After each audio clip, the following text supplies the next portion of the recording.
Hi, Jody Mossop here with Cruiser TV's third episode, the Bob Bitchin Interview. This episode is brought to you by Just Marine Boating Safety Products.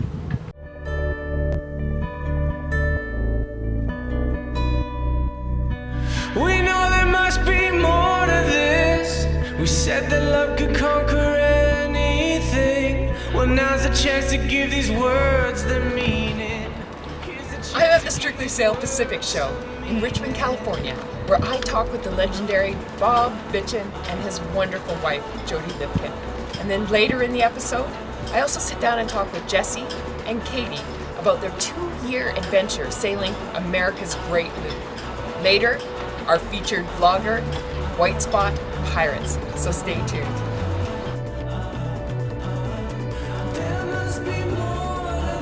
And now Bob Bitchin, publisher of Cruising Outpost magazine and former publisher and producer of Latitudes and Attitudes.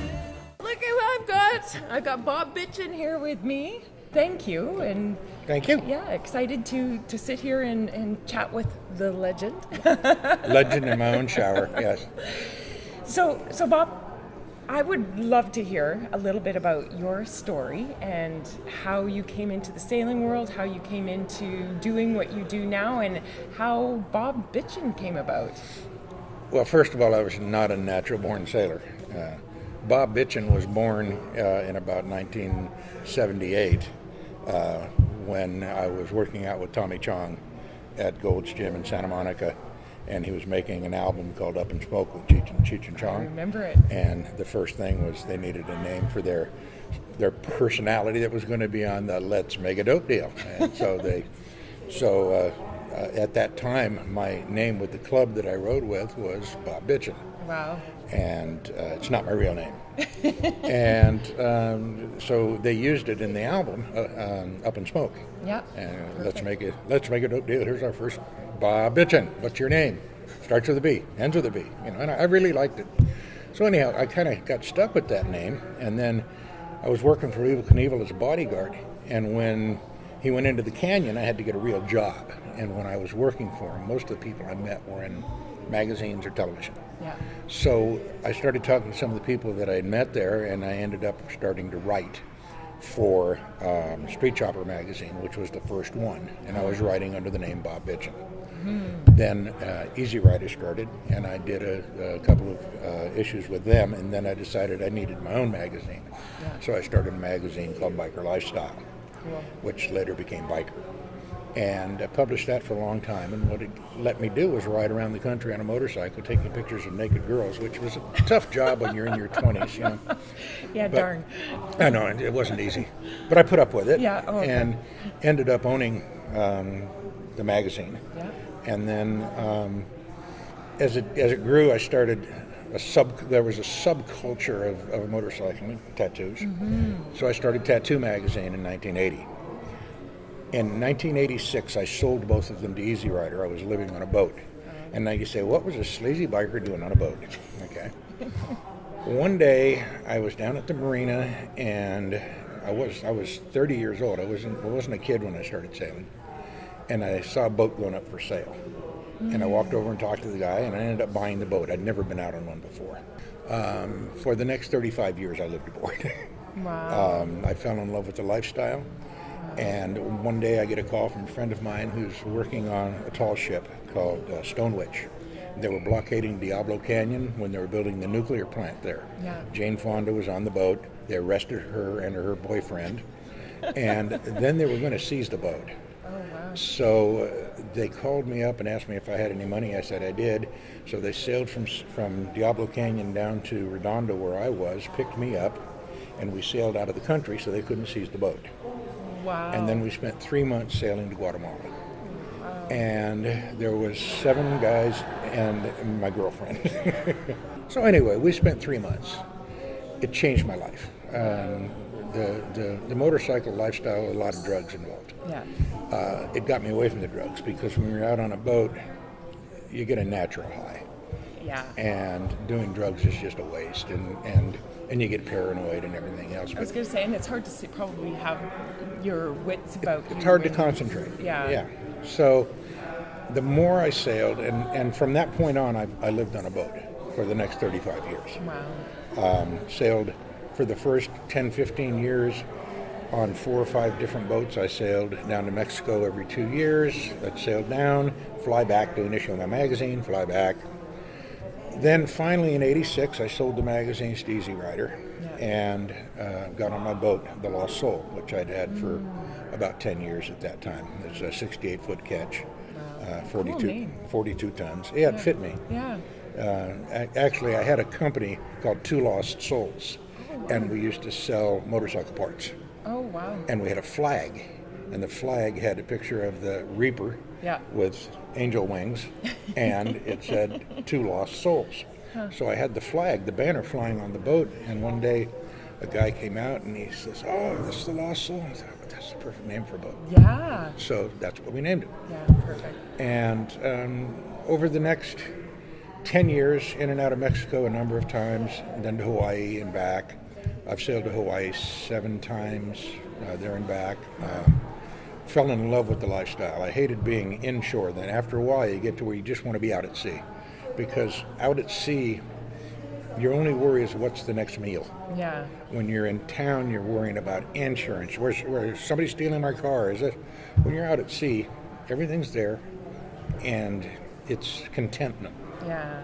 And if a storm comes in, it's exciting. How can you feel a sense of accomplishment if you don't accomplish something? And you can't accomplish something sitting in your living room chair. No. You can't accomplish something reading a book or watching television. In order to get a real sense of accomplishment, you have to do something. Yeah. You have to face some sort of danger or some sort of trial, conquer it, and then you get Live this. to tell the story. You get this. Yeah. Well, if you die, you die. Yeah. I mean, honestly, everybody, there's only 2 dates But in you your lived. life on your tombstone. Yeah. The day you were born, the day you were die.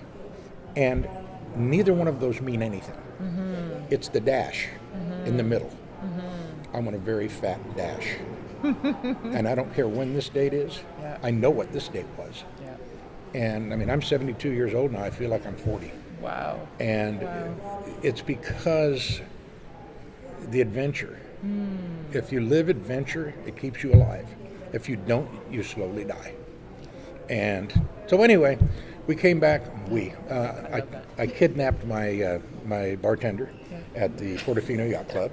You gotta have a bartender everywhere you go with you. I said, "Jody, you want to go to the island?" She thought I meant Catalina. I Yeah. meant Tahiti. Yeah. So next thing you know, we sailed to Tahiti. Nice. And then we sailed all over the South Pacific. Then we sailed up to Hawaii. Then we decided we wanted to go someplace new because after you see so much white sand, you get tired of it. Yeah. So we spun our chart. Our chart was a globe, and went. And our finger landed in Greece. So we said, let's go to Greece. And we just happened to be halfway around the world from Greece. So first we Half sailed. the world around. You got to go somewhere, Yeah. So we sailed from Hawaii back to Redondo so we could piss off our friends, because, Yeah. oh, you guys are back. No, we're just stopped into reprovision. We're leaving again. And then we left, went through the Panama Canal, went all through the Caribbean, crossed the Atlantic, went to the Med. Wow. Then after 7 years, we ran out of money. This happens, Now, in the And how were you sustaining yourself when you were out there? selling drugs. No, just kidding. No, just kidding. No. I was writing stories for some of the magazines. I had 2 books in print then, and I owned a head shop that I had since 1974. Yeah. And so we didn't have a lot of money, but we had enough to stay out. Yeah. We'd have friends fly in, and they'd give us $500 a week for groceries. And actually, we'd feed them about $100 worth, and therefore we made $400. We could stay out 4 more weeks. Perfect. This went on and on and on for a total of 10 years. 10 years, wow. And then we were coming back from Europe, and we had a film crew on board from Brussels because they thought we were weird. They thought we lived weird. And so they were doing a television program for Europe called Other People's Paradise, Captain Bob. And it was about crazy people who live on boats and sail around the world. They sailed with us for 6 weeks in the Caribbean and then 6 weeks in the Pacific, doing this documentary. And then we ended up in Los Hatos on the way back up the hill coming home. And I realized that if I didn't, when we get home, if I didn't start paying Jody, then I was going to have to marry her. And I figured And you it'd be had no money. Well, I figured it'd be cheaper to marry her. I was wrong. But so anyway, we got married when we got home. Perfect. And then my two best friends, Bob Clark and Keith Ball. Bob Clark started Street Chopper magazine, which was the first custom motorcycle magazine. Keith Ball was the editor of Easy Rider for 30 years. Yeah. They're my two best friends. We sat down and, well, I have to do something. I have to make a living somehow because I had $10,000 on my American Express card and no job. Yeah. And they said, why don't you start a magazine like you did Biker, only do it for boaters. Yeah. Done. Yeah, that was We a started no-brainer, Latitudes and Attitudes. Yeah. Became the second largest magazine in the industry. 17 years. Wow. And then as I was approaching 17 years. Yeah, as I was approaching 70, I decided, you know what, we need to retire so we can go back out. We found a buyer. Unfortunately, they were con men. No. We lost everything. Yeah. Went bankrupt, lost our boats, lost everything. Yeah. We were sitting in our house about ready to lose it. And that's when I learned the miracle of you can't lose everything. Because 900 of my readers of Latitudes and Attitudes sent me $250 each to start a new magazine. I was in bankruptcy. Wow. And that's where Cruising Outpost started.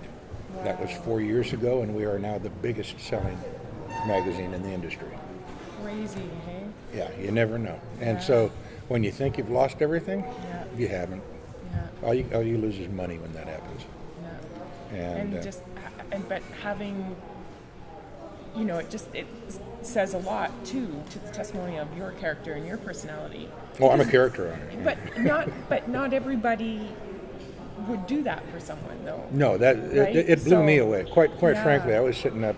We have a ranch up in the Sierras that we were about to lose, and I was thinking, well, you know what? We can go find a Catalina 22 and move on it and move down to Mexico, and I get $1,500 a month Social Security. 70 years old, I should be able to live on that. And then the surprise came. Then all of these people who now, when you're down in the show, you'll see people wearing a Cruising Outpost hat, and it's got a little circle on the side. It says Founders Circle. Those are the 900 people. Those are my founders. They actually owned the magazine for the first year. Then they turned it over to me after the bankruptcy was over.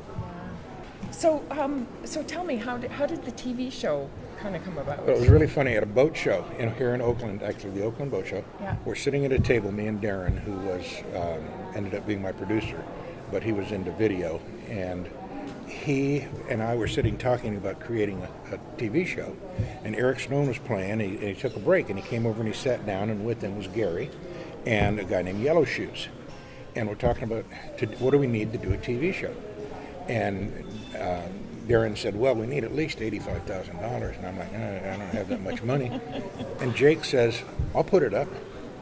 He owned a chain of mortuaries. Oh wow. So he had the money, Yeah. and he wanted to do something interesting. yeah. And then I said, well, we need a hostess. And Gary whips out his wallet and says, this is my daughter, Courtney. She's now on Fox, on Sports Wow. Show. Wow. I said, okay, she's hired. And then Darren says, and we're going to need music. And Eric says, well, you can have all my music if you give me credits at the end. Yeah. The Wow. show started. 1 year later, we premiered the first episode at the Oakland Boat Show. Wow. And we went on to produce 65 episodes over 5 years. Wow. And it's on Vimeo now. Yeah. So, Very cool. cool. Very cool. And now, a message from our sponsor. Keep your crew alive with the Man Overboard self-inflating Dan buoy.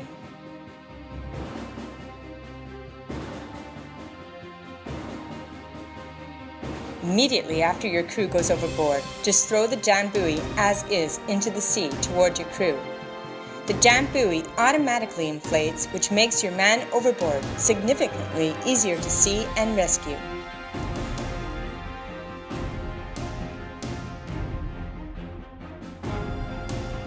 With automatic, strobe for night use, whistle for fog, an 8-foot fluorescent yellow streamer which enhances daytime visibility against a cluttered background. Also comes with a large strobe to retard drift.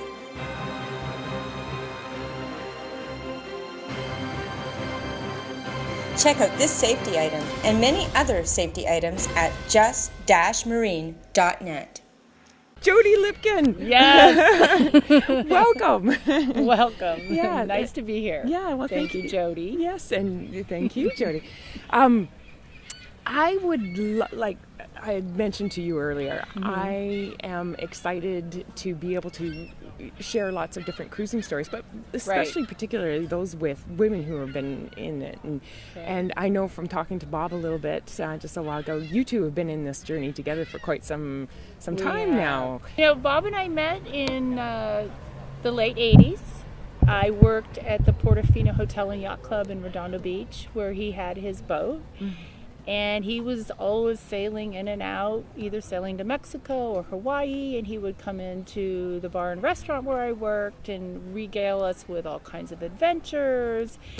I'll never forget the first time he walked into my bar. I looked at the bartender and I said, boy, I'd hate to run into him in a dark alley. But then I got to know Bob. Yeah. He's a formidable man with the tattoos and quite a presence and everything else. And the presence and all that. We ran in the same circles. We had the same friends. Yeah. He always had girlfriends. I had boyfriends. And so we never really, 4 years later, we ended up single. Yeah. And it was the summer of '92. Wow. And we started sailing together over to Catalina Island. And we had a great time together. We went to, in particular, I'll never forget, October. Catalina Island always does Pirate Weekend, and everybody dresses as pirates. Cool. Well, Bob and I went, and Bob went as my costume, and I won Best Female Costume. Nice. It was a lot of fun. Nice. And shortly after that, he asked me to go to Tahiti with him. Now, I wasn't a sailor. I had sailed. But my idea of sailing was putting the sail cover on and off, helping with the food and the drinks. Yeah. That was, but I never got seasick. And I was just a bartender and a cocktail waitress. You weren't leading some big It was the professional. perfect lifestyle for me to say, yes, I can pick up and go. Bob was, okay, you're coming to Tahiti with me. And I said, okay, I'll go. What's the worst that could happen? It could not work out. What a better way to get to know somebody, right? Yeah, either it works or it doesn't. Right. Yeah. So we set sail February 13th of 1993. Wow. February 13th. And we had such a good time. Cool. I learned how to sail we left, and that's how I learned how to sail, because I didn't know. I'll never forget the first time we left San Diego Harbor. Bob likes to And it was leave. just the two of you? No, we had 3 other crew. Okay. There was 5 of us, and they were men and everybody knew what they were doing except me. But I could cook. Yeah. And I didn't get seasick, and I learned as we went. But when we were leaving, we left in a storm. I found out Bob likes to leave in bad weather. Well, he sounds like a little bit of an adrenaline junkie too. He likes the excitement of it all. Yes, he does. Yeah. So we're in this storm, and he puts me behind the wheel and says, point it into the wind. We're all going up on the bow to reef the main. And I'm, okay. So I'm sitting there at the wheel, trying to point it into the wind, looking at this wind instrument. I was so nervous I didn't realize that arrow going back and forth, I was supposed to keep it on the bow, right? Oh, no. He comes back a couple minutes later. What are you trying to throw us off the boat? I'm like, I don't know what I'm doing. He says, okay, just keep it on he gave me a compass heading. Yeah. And that was my beginning of sailing. I realized navigation. I really have a lot to learn.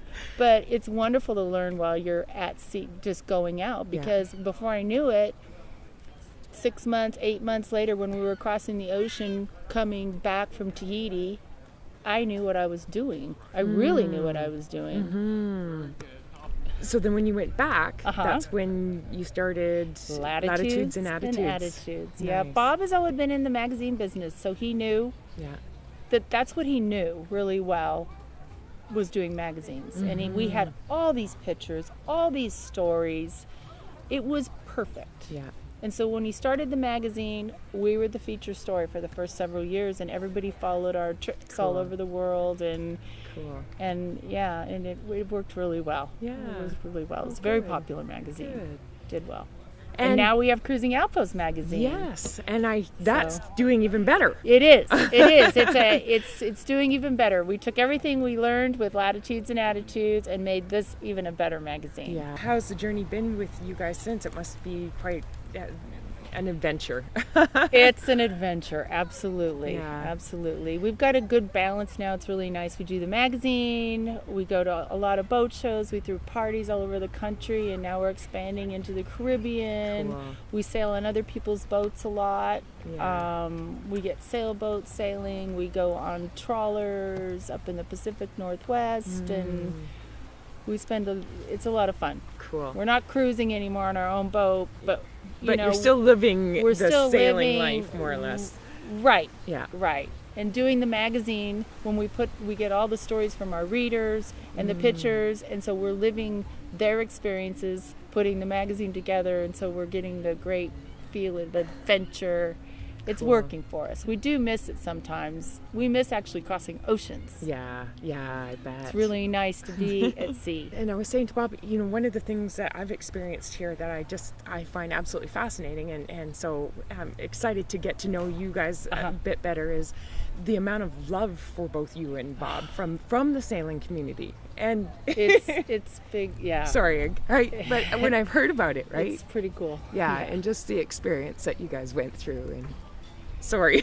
It's true. But it's just true. So it's a testimonial to you two. And well, you know, Bob has a special talent of being able to put together a magazine. The feel of the magazine brings you in, and immediately you feel like you're part of this wonderful family. Yeah, cool. And boaters in general are, when you run into them in the marina, if you're sailing or cruising, immediately, poppers and princes, they mix together because it's all about you and your boat, and you're immediately friends. And where are you from? Okay, let's get together for dinner, or let's go have a drink. And you immediately, and it's a family. The boating lifestyle is definitely a family. The cruising lifestyle, and we are such a cruising magazine, and that's why our readers are so, they're touched by the way Bob writes, first of all. His attitude that he does in every issue always has a message and always pulls at your heartstrings. Cool. We've been very fortunate. Very cool. It's wonderful to have all their support. We couldn't, of course, do this without them. Yeah. You know, it makes us happy. It's been amazing to see. So. Life is ups and downs. Yep. You know, and there was a while there when we lost Latitudes and Attitudes. We thought it was over. And it wasn't. Our readers saved us. Yeah. Our readers saved us. Very cool. And we got to work. And we are not going to let them down. Awesome. I love it. Well, thank you. You're very welcome. And now, Katie and Jessie. So I'm Katie. Jessie and I are both from Michigan. We grew up together because our dads are best friends. So yeah, we kind of grew up with sailing fathers who were really good friends, and were on and around boats most of our lives, but didn't really know how to sail. Or care to sail. We were just kind of along for the ride. Quite an experience then. Yes. We were always wondering, you know, when can we get off the boat? When can we go play on land? When can we go swimming? You know, never really were there to make any decisions or care how you actually get a sailboat from A to B, you know. Yeah. So this idea came from my dad, who traveled America's Great Loop, is what we traveled back in the 70s, and he had talked about it for my whole life. And we were actually both living out in California at the time, at the idea suggestion time in Tahoe area. My dad came to visit, and he said, "Why don't you do America's Great Loop?" And it was just kind of this big joke that snowballed into reality within 1 year. So yeah, we spent 2 years on a sailboat that we bought for $3,500 in Chicago. It was a 1979 Cal 27. Oh wow. And We left on a really So small just budget. the two of you for 2 years? Yep, just the two of us and her dog, Reggie, who's still in the picture. And we had a cat for the first year. We had to find the cat a new home. Oh, the cat Later didn't down the fare line. so well No. on the boat? No, she loved it. she started just peeing peed in the in it. V-berth in times where there was no laundry. Oh, no. Yeah, and It's very boats unfortunate. smell enough already. Yeah, and we didn't know about Canberra yet, so. Cool. So yeah, and we left on a very small budget with very little experience, 0 ocean cruising experience. We stopped to work 3 times along our trip. That's why a 1-year loop turned into 2 for us. We made it from Michigan to Florida. That took about 3 months, I'm sorry. And we waited tables and worked in restaurants for 4 months down in Fort Myers Beach. Wow. Took off for the Bahamas, spent a few months in the Bahamas, which were hands down best and worst days of our lives, I'd say. Came back and worked in Key West for a little bit. And it took 5 months for us to get from Key West, Florida, back to northern Michigan, where we started. Wow. What Yeah. did you get out of it? Oh gosh. Well, I'm currently writing a book about all of that because my answer is not just a single sentence, but probably hundreds of pages. We got a ton out of it. It was probably the most educating thing either of us had ever done. Not only do you learn a lot about your best friend and yourself, about strangers, we learned about resource management, for example. We learned about mechanics, plumbing, sailing, So electric, wind and weather as well. navigation, Yeah. you name it. We made every classic mistake in the book. Were people surprised to see just 2 young girls getting off a boat and Yeah. sailing? It was weird. And I say weird because when we left, we didn't know what kind of people we were going to meet, who we were going to be traveling with, or who else was going to be out there. And as time passed, we definitely realized that we were kind of unique creatures. We really didn't meet anyone under 40.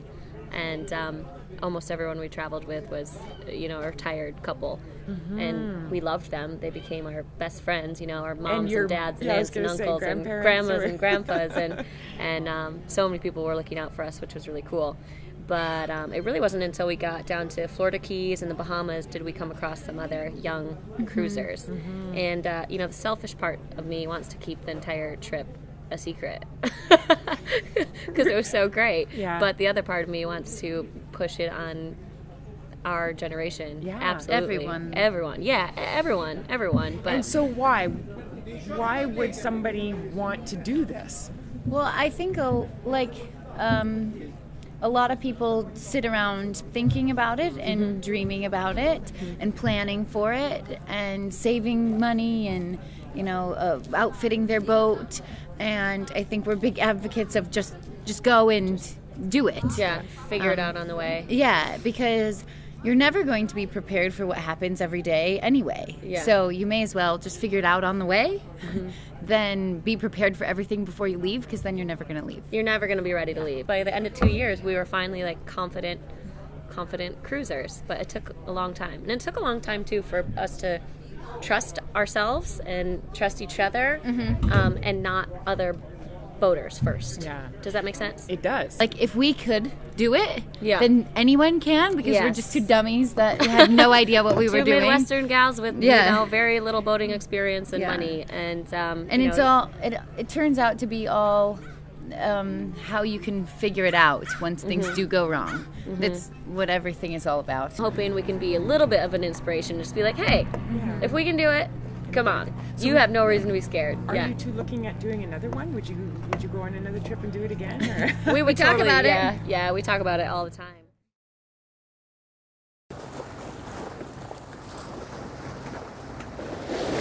So here I am. I quit my job. I bought a boat in Panama. And, now all I have to do is just to untie the lines and go sailing.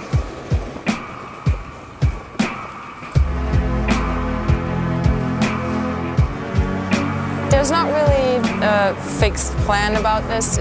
This journey can be anything between 3 months or 3 years. So it's all open, everything is possible, and just want to be happy and just go with the flow and see what comes.